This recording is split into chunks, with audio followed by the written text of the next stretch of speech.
And so, we are privileged to have our guest lecturers today to be introduced by a fellow Colombian and a joint master program student in Peace and Conflict Studies, Maria Londoño. It has been a great pleasure to get to know Maria and her husband Jose since their arrival in Winnipeg in the fall of 2022. I can remember clearly a Zoom call that I had with Maria back in the spring of 2022. I was calling to let her know she had been selected for one of our major academic awards. Those are calls that I love to make. Maria has been actively involved in her academic program and in our community since the day she arrived. We are proud to have Maria as a member of our St. Paul's College and University community. And I will turn to Maria now to introduce our guests for today's lecture. Thank you, Jason. It is my great pleasure to introduce today's speakers for this special Brown Bag lecture. Professor and PhD candidate Maria Teresa Uribe Jaramillo and Dr. Pablo Zapata Tamayo. Their lecture, titled How Does the Interpretation of Peace Shape Business for Peace Agendas, explores how both governmental and non-governmental approaches influence peace building in post-conflict Colombia. Drawing from a study based in Antioquia, one of Colombia's provinces and one of the most affected regions by armed conflict, they examine how businesses' interpretations of peace shape the rules in peace building, identifying three distinct business for peace agendas: direct, indirect, and independent from government-led agendas. Their research is especially relevant given Colombia's complex journey towards peace, particularly in the aftermath of the 2016 peace agreement with the FARC guerrilla. Despite continued challenges, peace building in Colombia has involved a wide range of actors, including businesses, non-governmental organizations, and communities. By examining how businesses navigate these often fragmented peace agendas, Maria Teresa and Pablo provide valuable insights into fostering long-term stability in the region. Let me first introduce Maria Teresa Uribe Jaramillo. She's a professor and PhD candidate at the Center of Excellence for Sustainability at Ketch Business School. With an extensive background in internationalization, governance, and peace building, Maria's PhD research focuses on business and conflict in Colombia, aiming to create frameworks for sustainable peace. Joining her is Dr. Pablo Zapata Tamayo, PhD in Humanities and Political Science from Avid University in Colombia as well, whose research on public policy and governance has deeply influenced his work in Colombia and France. His experience in both academia and consulting positions him as a critical voice in the discussion on peace and governance. We're really happy that you are here with us today, and please join me in welcoming Maria Teresa y Pablo to this Brown Bag lecture. Thank you very much, Maria, for introducing us and for this invitation. Thanks as well to the Mauro Institute and to the University of Manitoba. This is an amazing opportunity to share our research, and we are very, very glad to be here with you, sharing today the results of our research, which has been published recently in Business Horizons in a special issue regarding business and peace field. And we will talk about this paper, the findings, our discussions on it. So as Maria says, we will be talking about how to interpret the peace agendas in post-conflict business and society relationships with the case of Colombia. That is also the country where we are from. So we are very happy as well to be doing our research to contribute to the peace building in our own country. So Maria already introduced us, but maybe we could go deeper into some aspects for you to know about the co-authors. Okay, thank you for this invitation. During the last 5 years in my research, I have explored peace building processes in complex and fragile scenarios such as Colombia, and which are the roles of the different actors that have been engaged in it. Specifically, I analyzed the possible links between commons and peace and try to answer the question how commons can contribute to enforce peace building and how the peace building can contribute to preserve and avoid the tragedy of the commons. So in my case, well, I'm currently a PhD candidate at Ketch School of Business in Marseille campus in France. I'm working on my PhD. I'm in third year now, and I'm working on a PhD thesis regarding business, peace, and conflict in Colombia. So far, we have been able to publish together regarding our common paths towards peace building in Colombia. I've also had another publication regarding business and peace framework, a proposal of a framework for business contribution towards peace building in the Journal of Management Studies, which I could also happily share with you if you would want to go deeper on this. So my research interests are broader into the business and society field, especially in business and peace, corporate social responsibility, and environmental and social governance. So a little bit of the background or a research context before we begin in detail. Our objective is majorly to understand how the meaning of peace influences the business and peace agendas. So how does different interpretations of peace can have an effect. We tend to, or we want to tackle an important gap that we have found in literature and also in practical. That's the lack of agreement in the meaning of peace. Like peace is conceived differently, but depending on the actor, depending on the context, and this has led to ambiguity in the interpretations, which remains a challenge. Acknowledged that by many authors to go deeper into its consequences and how we can tackle this challenge. We propose with our contribution with this paper, we propose steps for tracing the peace polysemy and how to establish like a minimum convergence between the different peace agendas. We bring as well practical implications for decision makers. And we do this through a methodology of a qualitative case study of the PEDET territories, which are the peace building territories in Colombia, where the government in the 2016 peace agreement established some development programs with a territorial approach in these territories that have been suffering more and been more affected by conflict. And we focus in Antioquia as a subcase with 41 stakeholder interviews. In general, we aim to provide empirical evidence for understanding these business-society relationships in fragile post-conflict contexts, such as Colombia. So in order to have a brief framework, our research is in the business and peace field. So this is a field of now a little bit more than 20 years that has been focused in how business can contribute to peace, bringing, or with the premise that the private sector can support peace building. And this is a field that has been in the interest of different fields such as business management, political science, also environmental sciences, development studies, economics, among others. But the major two fields that have had interest on it are business management and political science. And within these fields, we have identified like clashes or contradictory positions into business driving peace or conflict. On one hand, business management literature gives us highlights on how business can foster peace. Where the different authors explain how and why business contribute to peace through a framework of that we know as 5 pillars or 5 assertions on ways of business contributing to peace building when done ethically. So one is mediating through the conflict, so participating at the table in the negotiations or supporting conflict resolution processes. Another one is increasing economic development through job creation, capacity building.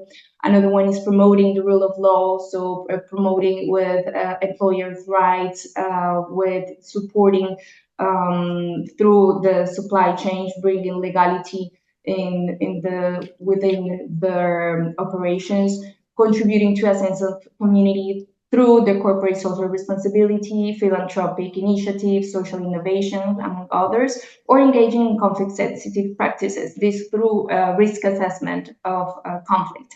But recent work has been more into the posture that business are both peace and conflict actors. This is like the paper that I told you previously in the Journal of Management Studies, Joseph et al. In this paper, we identify different effects that business can have both into promoting peace or promoting conflict. So we can find this duality of business. On the other hand, the political science tends to see business as drivers of conflict, studying how business activity can enhance inequality or how they undermine the rule of law, increasing conflict like paying bribes or contributing to corrupt activities that derive in conflict. And so besides these challenges that we face on contradictory claims, there is a root problem that has been identified by other authors, such as Nico and Medina in their paper about Colombia. They call for studies to go deeper into this conceptual multiplicity of peace, that gap that is affecting the way the actors think about peace and act about peace. So we see also this peace polysemy. We call the term peace polysemy, identifying the different interpretations of peace, different meanings of peace. Like the most known that we can identify is the negative peace and positive peace, where negative peace is related to the absence of conflict, to maintenance of ceasefire, or cessation of hostilities. Whereas, in the other hand, we see a positive peace bringing actions to promote stability, to promote peaceful societies, tackling structural aspects in order to promote this stability. And what we identify as peace with an adjective that you will see as part of the findings, depending on the context or the actor. So we can find a territorial peace, sustainable peace, environmental peace, social peace, among many other meanings or adjectives of peace that we identify in our research. So let's discuss now our methodology bringing the Colombian case. Okay. For answer the question of how meaning of peace influence business peace agenda, we adopt a qualitative case study since it allows to explore the characteristics and interaction deeply. But this implies that our analysis must focus more on words, other numbers, and on the interpretation of peace made by the intervening actors as well as underlying motivations. We consider Colombia as a relevant case study for several reasons. First, there is a current peace building process start in 2016 with the sign of the peace agreement between the Colombian government and the FARC-EP, that is the principal guerrilla group on the country. Second, because companies have been actors both in the conflict and peace building, with significant participation in the negotiation that conclude with the peace agreement.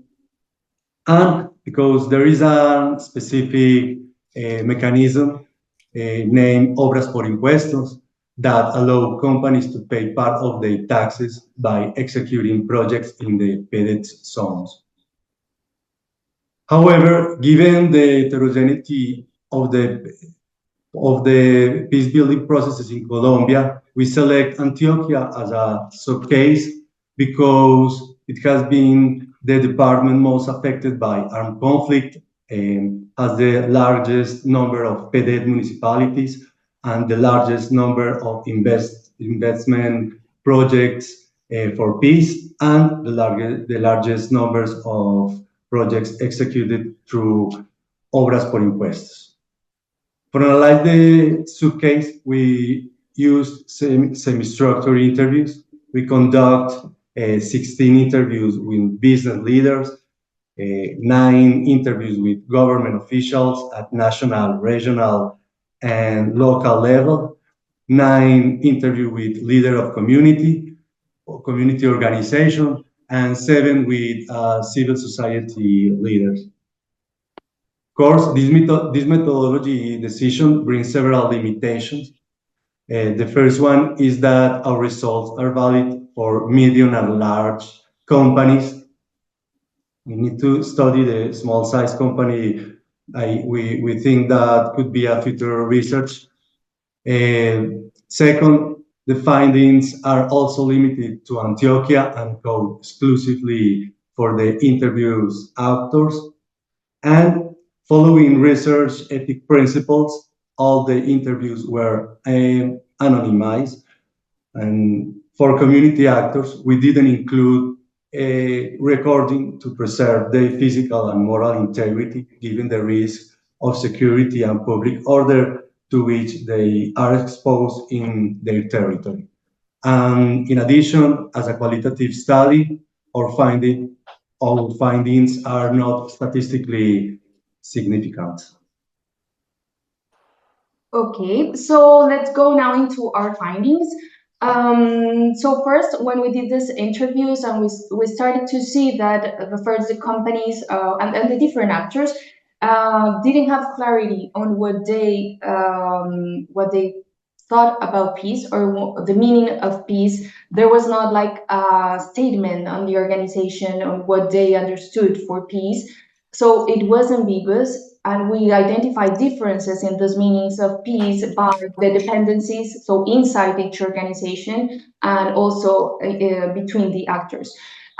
So we organize the meanings of peace according to the principles first that we identified that each organization or each actor adopted, and others more into the positive and negative peace that were more relating to this positive and negative piece. So in the case of business, we identified more than 20 meanings where business tend to perceive or interpret peace regarding their adoption of the corporate social responsibility or of principles related to sustainable development goals or to philanthropy. We also identify in the positive piece that they tend to identify the concept of peace related to the socioeconomic conditions that they can bring to the communities where they operate. So when they promote education, social equality, employment, social participation, gender equality, among others. And also they perceive peace regarding a negative peace into the absence of conflict or the presence of illegal armed groups in their supply chain. Regarding the government, we saw that they interpret peace depending on the government in place. So we have slogans for the different governments regarding peace and peace building, where, for example, in the three last governments, there has been an identification with a stable and lasting peace. This was in the government of Santos during the peace agreement.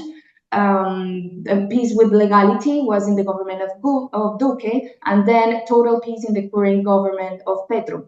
All of this identify more with a priority of the rule of law. Also, we saw that if the government intends to be associated with the role of the government into positive and negative peace. So we saw concepts such as legality, democracy, justice, reconciliation regarding positive peace, and with other concepts such as public order, security, ceasefire, cessation of hostilities with the remaining illegal groups in Colombia. So this also associated with the negative peace. And regarding the communities and the civil society, we saw that the different concepts that they brought were associated with preserving life, how to preserve individual and community life. So regarding to principles, they tend to associate it with resistance, with survival, freedom. And regarding positive peace, they tend to interpret peace as there's participation, social participation in the different programs and projects, with resilience, with reconciliation, and regarding negative peace, with the absence of war, which was one of the most important things for them, how to preserve life with the end of conflict and end of violence. So after we saw the different meanings, we started to see like how these different meanings affected the agendas and made the business identify their agendas regarding their relation with the government peace programs. So they can either address their agendas or direct their agendas directly, indirectly, or independently of the government peace programs. In the companies that we identify that they tend to bring this direct to the government programs is because they have a high degree of commitment to the government peace agenda. They become facilitators, they become like nodes to facilitate other participation in the peace building programs. They adopt the peace agreement into their own, like make it as their own and facilitate the coordination for the project's implementation. So this is the case, for example, of Pro Antioquia, that brings together different companies to participate in the government agenda of regarding peace building, and also brings a framework for peace building with different institutions such as Fundación Ideas para la Paz, such as the National Peace Award, Pro de Paz, among other institutional frameworks. We also saw Confama as an articulating platform, promoting forums, dialogues for companies and government. So there we discuss with them how they perceive their important participation as being a neutral mediators and facilitators in peace building. We saw the case of Sura, Sodexo, and Colombia, Teresa. These companies are part of a big alliance that is called Alianza Soluciones, that works towards the employability and entrepreneurship of ex-combatant. So they work together with the government, mainly with the Agency of Reintegration and Reincorporation, and they promote psychological support, training, coaching for the reincorporation and reintegration of the ex-combatant. Then on the companies that tend to address the government agendas indirectly is because they partially agree with the concept of peace promulgated by the national government, and they don't want to assume a reputational cost or an economic cost from the implementation. So they do this more indirectly and unilaterally, participating through financing mechanisms, such as my co-author mentioned with the OXI mechanism, with the taxes, contributing with the taxes to the different initiatives, so they can contribute as well with the physical infrastructure, building roads, building schools, donating, or giving scholarships to victims, for victims to be able to study. These are some of the initiatives that we found, and that we found that companies tend to go into this indirectly path because they see that state bureaucracy is very complex. So the companies seek more agility, are more pragmatic, so they seek more efficient mechanisms, and these OXI mechanisms tends to be one of the most efficient, or safe at least, to participate in peace building projects.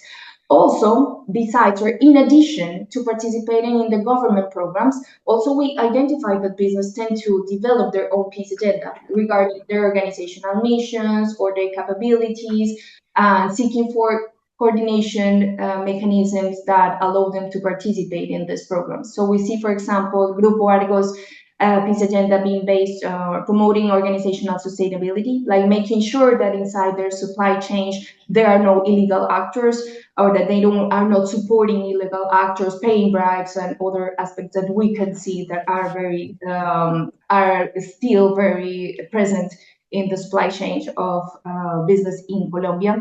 We see Sur and Teresa working towards the Sustainable Development Goals, or Grupo Bios betting for the creation of public value, or Bancolombia supporting ventures or giving credits to entrepreneurs, to ex-combatant entrepreneurs, to victims as well that want to build their own business. But what we see here is a loss of social efficiency, which means like there's duplication of efforts because the companies are working independently and maybe sometimes tackling same aspects, but duplicating their work, and they don't tend to coordinate all the times with these mechanisms. So it is tricky, and we also make recommendations regarding this that we will talk in the next slide. So we came up with a solution, simple solution. So first, to track the different meanings of peace and identify a difference in what is a meaning and what is an attribute. Because if we see, for example, in this figure, in the complete circle where you see a disperse of aspects related to interpretation of peace, aspects such as rule of law, absence of conflict, economic development, justice, accountability, social participation, ceasefire, cessation of hostilities. We see these different interpretations and we see them dispersed. Some of them seem to be contradictory, but if we start to group them into similar meanings and divide this as which could be part or attributes of a meaning, then this could lead to a more coordinated agenda towards same goals. So we identify, for example, in this figure, rule of law could be a meaning that groups different attributes such as social participation, accountability, justice, legality. Whereas absence of conflict can group cessation of hostility, ceasefire. So it could be an agenda towards these aspects of absence of conflict. Or economic development can be associated with an attribute of productivity. So different actors could build agendas towards this specific meaning that has inside different attributes. So the peace polysemy means this presence of two or more meanings. And in these meanings, it's important to differentiate attributes and meanings so we can avoid conflicts with the different actors. So when they identify this and they're able to see that they could have different attributes but or part of a same meaning, they could bring together into a same agenda, into a network as well, working towards peace building. So we see that the peace polysemy can condition the cooperation between the networks, and to promote the cooperation, we propose the companies can participate in governance scenarios that are more anchored into the territory. So to bring more top-down and bottom-up initiatives into the territorial approach. We saw this with one of the cases that is the CUES. It's a community, university, enterprise, state, academy. So it brings a roundtable on peace building and human rights in this case, with representatives from the academic sector, USAID, government of Antioquia, Chamber of Commerce, among others. They are together into a specific territory. We have different CUES in the country, but this in Bajo Cauca has been one of the most successful based on a pragmatic approach to identify these dispersed initiatives. At the beginning, they had about 19 projects tackling the same in a territory from USAID. So they brought into the table all the actors and started to define and prioritize agendas regarding the priorities as well of the communities. So as we see, one of the interviewers said that these projects, independent areas, must have the flavor of the territory. So they must have this local needs and make as well the communities part of the decisions. And we saw this as one of the successful successful initiatives of business promoting peace building. So in conclusion, we see that peace building is essentially a polysemous concept, and that the business can engage either directly, indirectly, or within an independent agenda regarding their government agenda.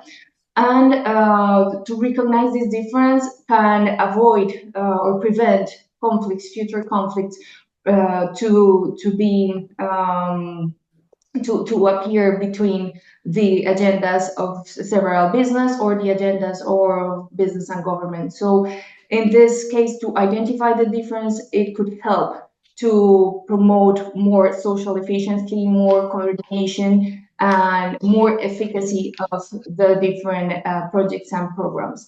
So it is important as well, and we recommend that companies must have a clarity of what they understand by peace, because this was not clear when we did the interviews. It was difficult to identify. There was not a statement on this meaning, and it is important that all the organization goes towards a same goal and has in mind a same meaning of peace that can reduce as well internal conflicts inside the organizations. So we following our proposed steps can also enable companies to find this convergence in their agenda and encourage cooperation and coordination between the different stakeholder networks.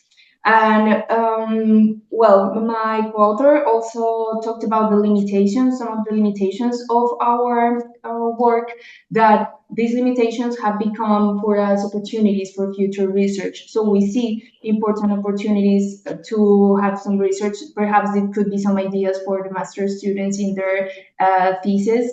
That we know we have in the audience, the impact of peace definitions in other conflict-affected areas, such as other departments in Colombia or other countries, further empirical studies that could even test our peace polysemy, tracing the steps, and also examining the effects of adopting either an indirect, direct, or a known agenda, independent agenda.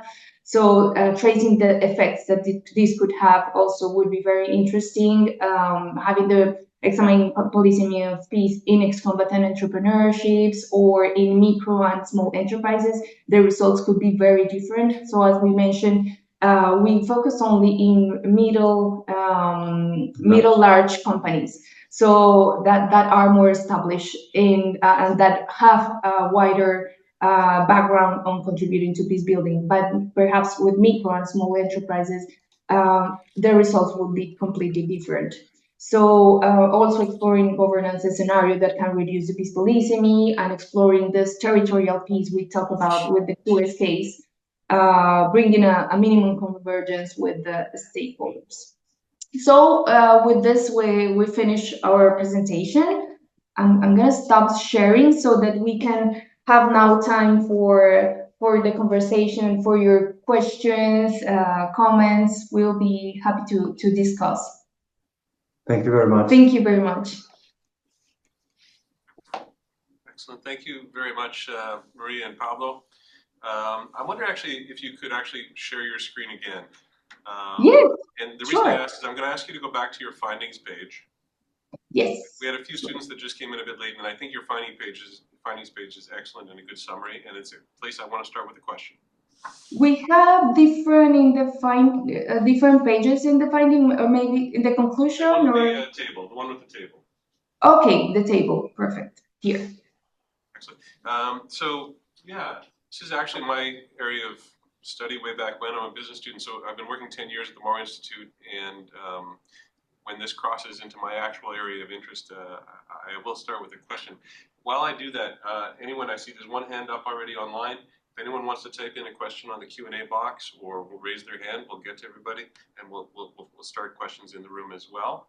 And I looked at your findings table and was a little bit surprised, but pleasantly surprised to see some of the things that businesses were talking about in terms of positive peace, poverty reduction, housing, etc.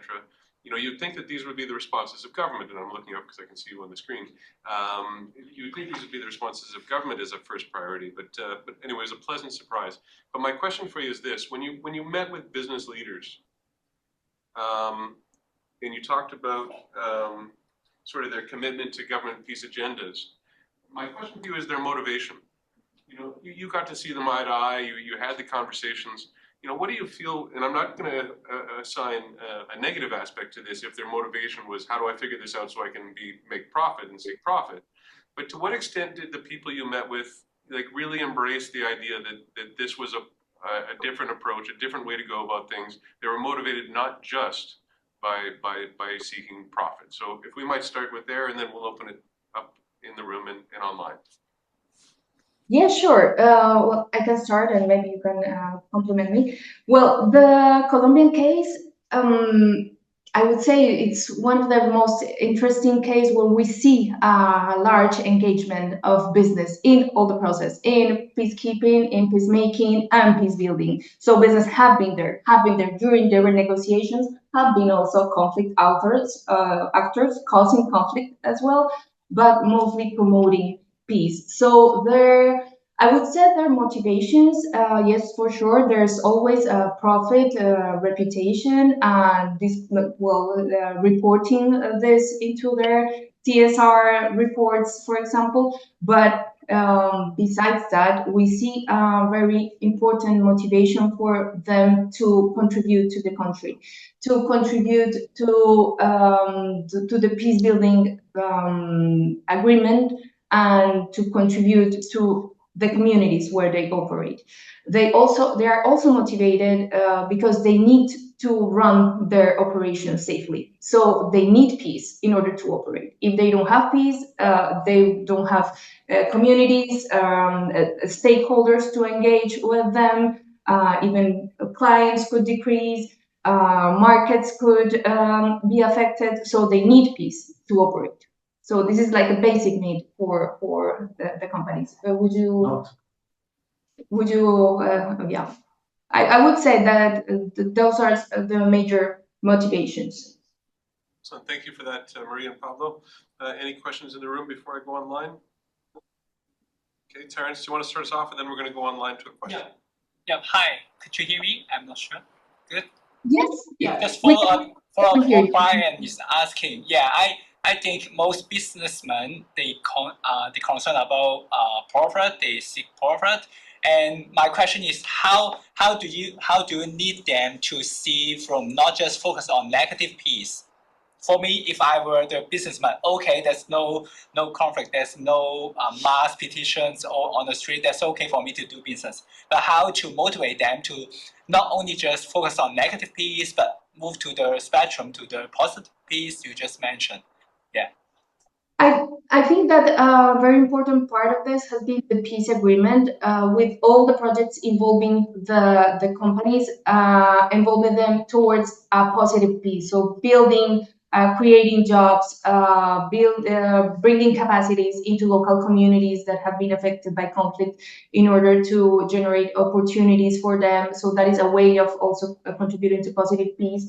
But also, I would like to highlight something else that we found out is that this depends a lot on which actor we are talking, on which business we are talking about.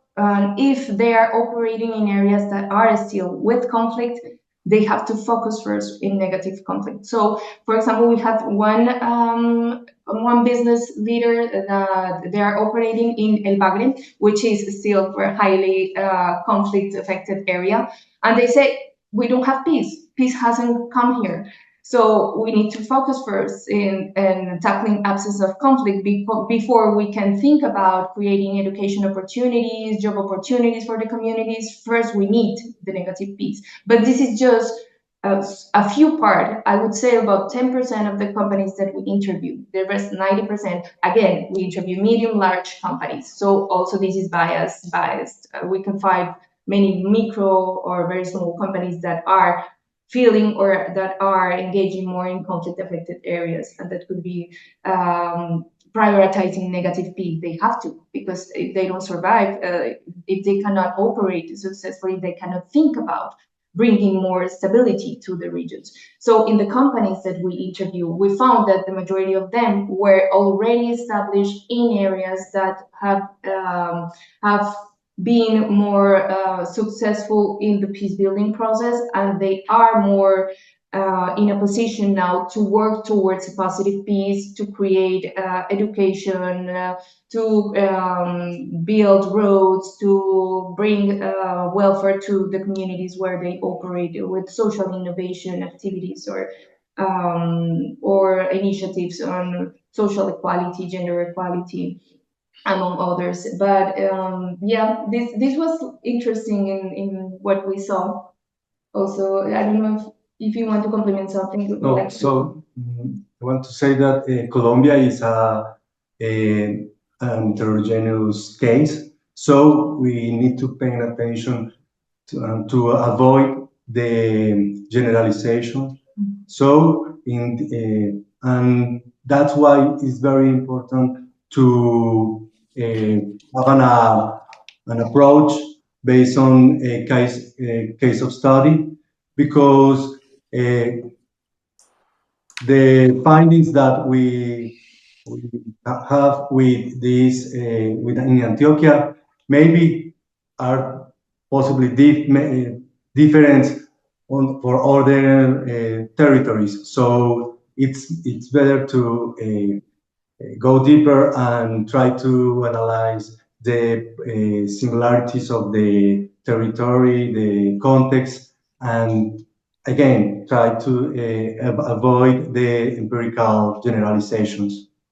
And I think that regarding positive peace, it has helped a lot having these big actors, business actors engaged in peace building, such as the examples we mentioned on Pro Antioquia, Confama, which are nodes that are facilitating all the process. So if there are, for example, ideological differences between several business and the current government, what they will do is they will serve as articulators and they will bring this business to cooperate either through these oxy mechanisms, paying the taxes and bringing cooperating with infrastructure, with nations, among others. So having these mediators, having these important actors that are taking direct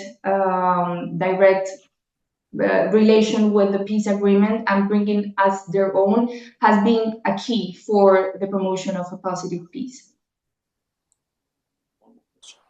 Just a second on that, there's someone online. But thank you very much. Maybe stop sharing your screen now so we can see a full on our big screen here. That'd be great. Yes, sure. And, there's a couple questions online. So Lena, you've had your hand up for a little while. Maybe your question's been answered, but I'm going to turn on your microphone and feel free to ask your question.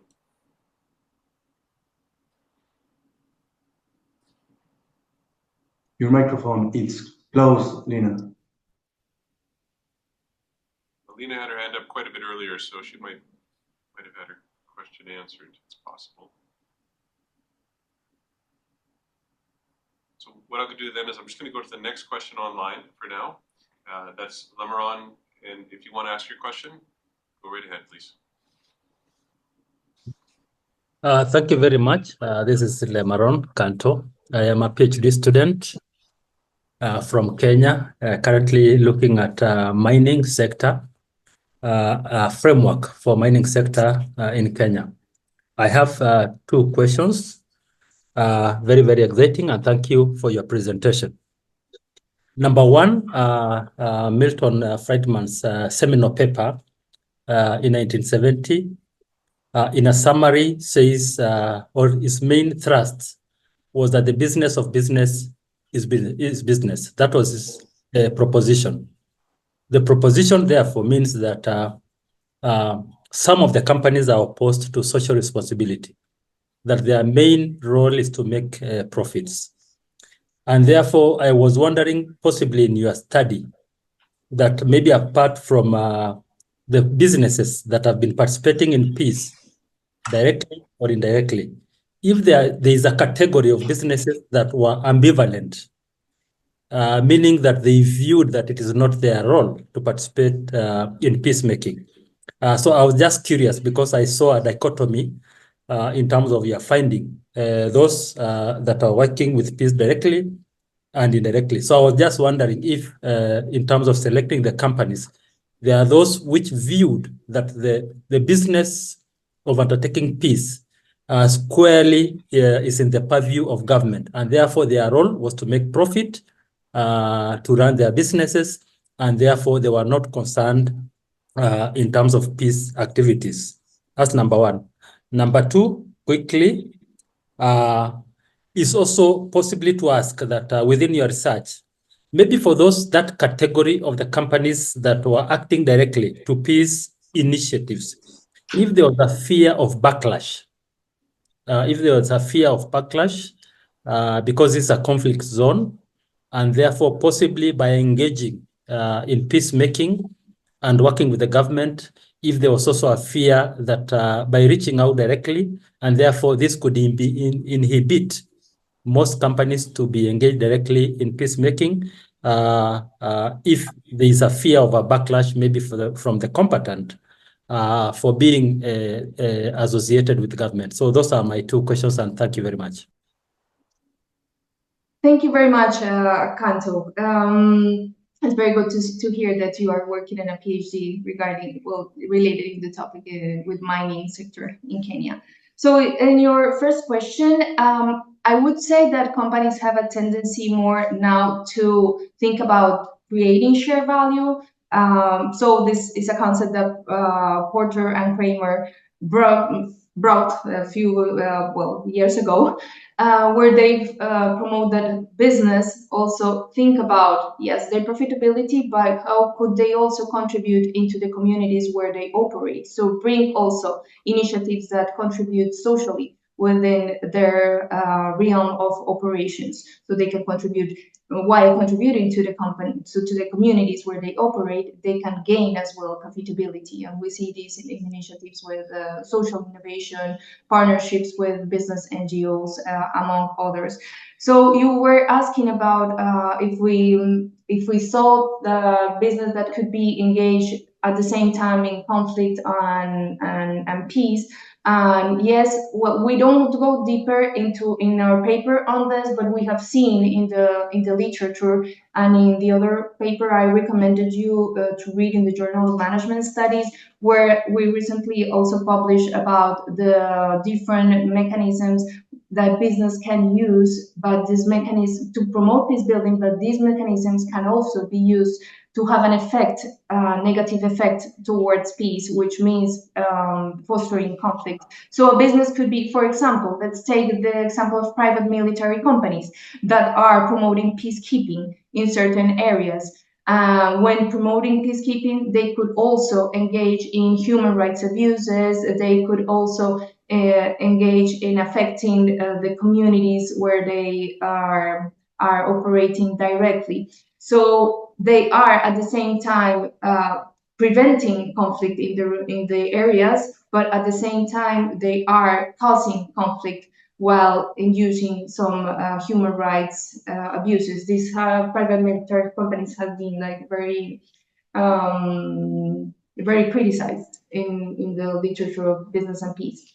And do you want to say something? And your second question, could you repeat us The second question was the issue of backlash. If there are companies which fear engaging in peace because of possible backlash of working with government and other actors. Yes, for sure. The companies, there is constantly fear of the companies in their operations, having safe conditions for operating, and the easier decision in these cases have been retiring from these areas that are being affected by conflict, and there's where we expect the government to be there supporting the situations. Sometimes it has not been in the capacity of the governments to be present in these areas where major conflicts still happen. Like in the current government, for example, has been focused in this slogan of total peace, trying to very focused in negative peace, trying to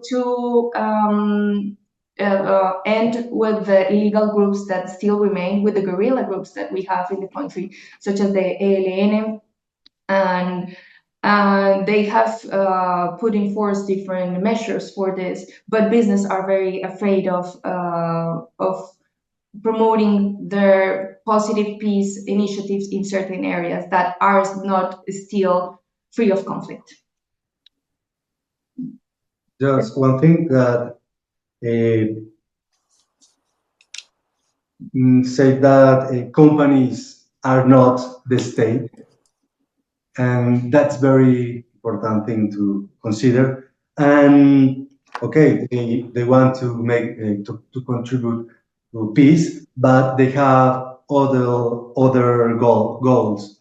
That's why we propose a model to try to bring in the different the different companies, that the more skeptical, with a basic accord around the peace building. So that's why we can manage the level of the peace polysemy and try to make a basics agreement.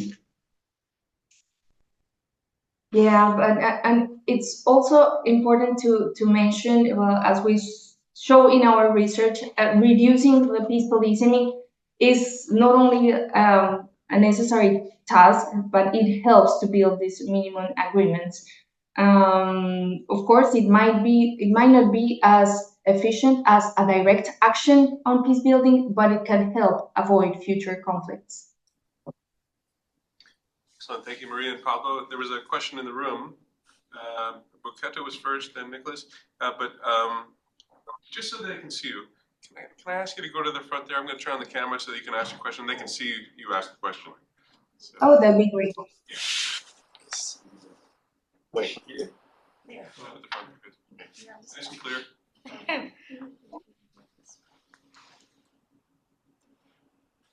Hello, Maria, can you hear me? Camera's up here. Yes. Hello. Yes, we Yeah, can all hear you. right. I was looking there. Okay. Thank you for your wonderful presentation, and it's a very interesting research. And one of my questions actually is asked by the previous participant. So maybe I will ask some more elaboration. My first question is related to local communities. As I see, your research focuses on the business sector, but you mentioned also the community and the community, the government, and the business, how they define differently the concept of peace. And you mentioned in your findings the resistance. So how local interest is aligned with the business interest, because you mentioned resistance. So is it like the resistance from the local community is serving to motivate the businesses to react on it, or as long as the resistance is not that much felt by the business community or by the government, simply they continue to operate because business always based on profit interest. So they want to operate with minimum cost. So because extra effort always also followed by extra investment or extra cost, right? That's my question. So how is aligned with the local resistance? Because in post-conflict, always there is also a possibility of relapsing the conflict because it's always risky. It's a very delicate period in the peace process, in peace building process. It's a reconciliation process. So how do they involve in the reconciliation process? And the other thing is just the government is a general term. I say it regime because there's always a regime, because government always there. Of course, unless it's like a fragile and a failed state, there is always government. But regime change, there will be election, and so there are different competitive. There's a competitive environment. It's in the political spectrum. Always there are different actors. They want to control or they want to. Of course, they aspire power. Different political actors or parties. So how do they navigate businesses in that environment? Election comes because the previous question, it says there is always backlash, right? He said that's true. So how do they align in this delicate political environment? That's my question. If it's clear, thanks. Thank you so much. Okay.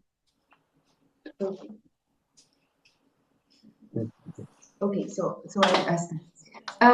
So you're asking about the engagement of the local communities here with business.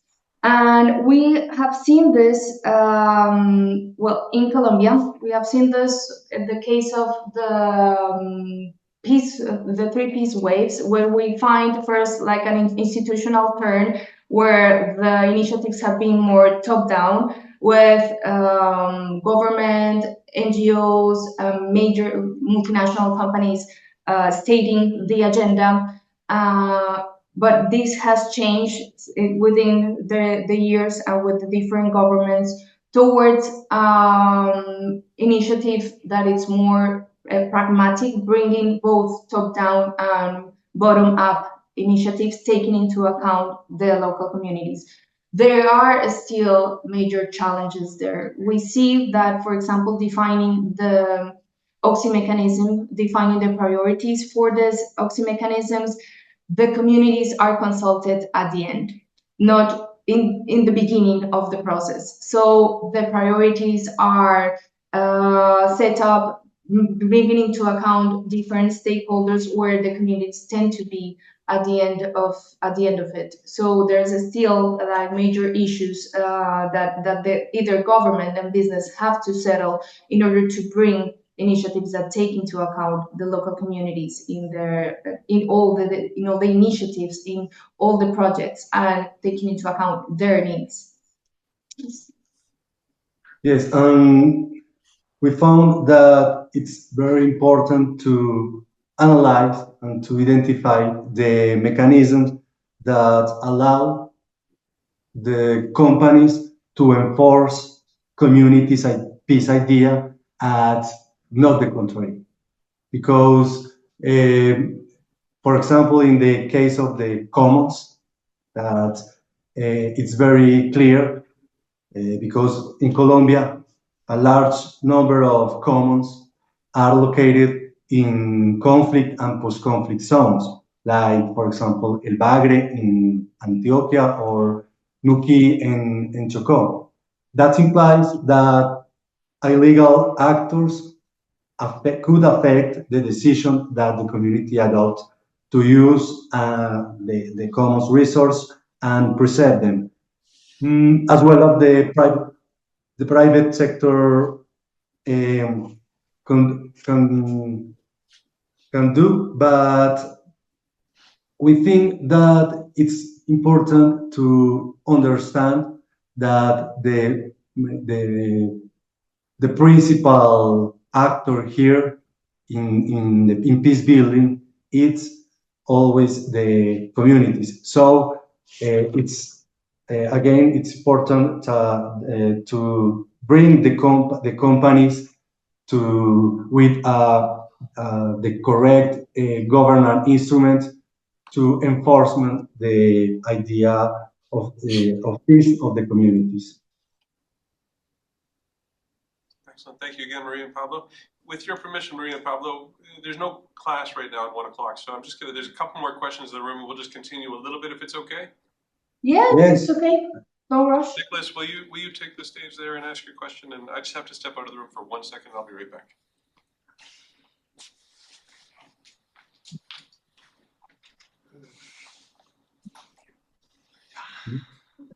Hello, Maria and Pablo. Thank you for a wonderful presentation. I think it's a very interesting field to research the relationship between what the state is doing and what the private sector is doing as well for the purposes of attaining a more sustainable peace. So congratulations for that endeavor. My question is related to something that came up to my mind when I was getting into your topic. Some months ago, I had a chance to translate an interview that had been made to a Colombian filmmaker who's been living in Canada for many years, but he keeps a lot of ties with Colombia, with his mother country. And one of his films was about Coca-Cola, which, as we know, is a huge company. In previous years, this company was accused of being an accomplice by letting union leaders to be killed by paramilitary groups. And of course, the company did not kill them, but they didn't do anything to prevent that either. So that's what the film is about. The filmmaker's name is Germán Gutiérrez. It's a very interesting guy. So this comes to my mind because my question is whether you can tell me something about how successful the current government has been in enforcing the law to the companies in order to make sure they are paying what they are supposed to pay to workers and respecting workers' rights. Because if they don't, that will be the seed of ongoing conflicts and upcoming conflicts as well. That's my question. Thank you. Excuse me, could you repeat the question? How successful the current government has been. I mean, Petro's government is supposed to be a government, a leftist government. So I understand they should be more concerned about enforcing the law to the companies and making sure they are respecting the workers' rights. So how successful has this government has been in order to make sure the companies are really keeping peace by paying what they have to pay to employees and respecting their rights? Yes, so as we mentioned previously, in this government, the current government of Petro has been focused on the total peace. So the priority has been towards the rule of law and towards the absence of conflict, complete absence of conflict in the country.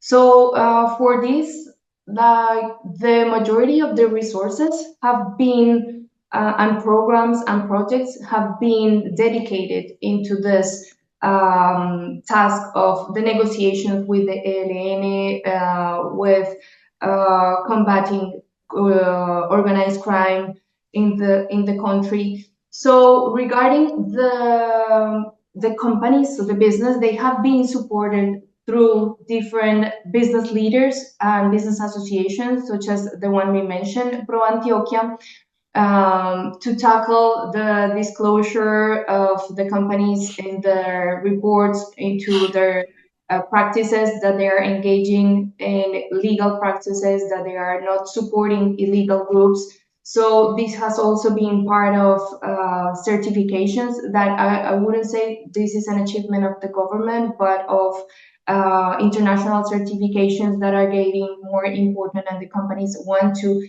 engage in this, such as, for example, Kimberley process, among others, that encourage to be able to identify illegal actors in the supply chain and not promoting the conflict in with any of the stakeholders.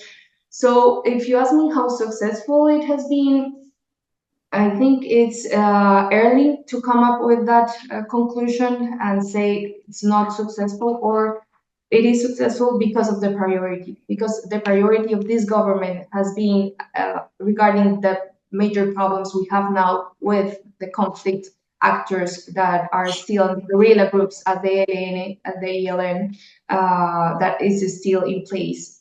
So the resources are to tackle this negative piece.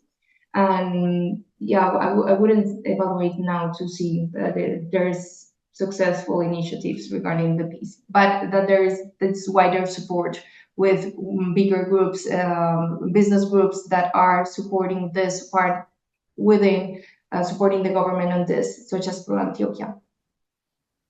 Thank you so much.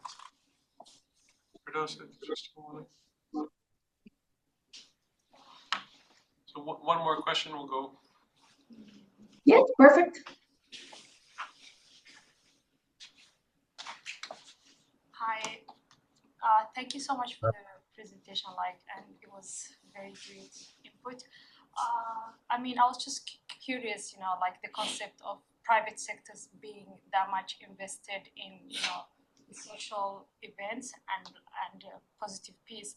So my question is, to what extent do the private sector or the businesses assign responsibility to the government, and if they see this is like a cooperative way to go about it, how do they envision the proposed social policies to work towards the concept of positive peace in Colombia?